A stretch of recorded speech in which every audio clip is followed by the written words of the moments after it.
It's been 2 months since our internship one, but I just want to share with you guys our gala moments when we were in Manila. And since taga-is lang ako guys, I was so amazed with the buildings guys, especially this Bank of Commerce. Their building is so good. Oh my God, I was so stunned. So by the way, we are in Pasig and then naglalakad kami dito because we're going to SM Mega Mall. And oh my gosh, can I say, napakalaki na kanilang Mega Mall dito guys at natalang na kami. Kaya nagtatanong na lang kami sa guard kung anong floor na kami. And we ordered spaghetti pala dito guys sa Jollibee. Nag-mix and match lang kami kasi kapoy nakakagala tapos matalang ka pa.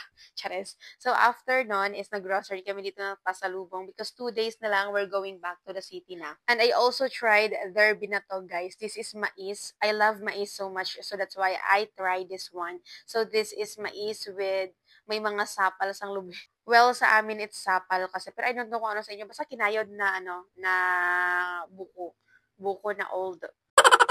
And at first taste, guys, parang panis, something like that. Pero as you go on, na kinakain mo siya na kinakain, parang sumasarap na siya.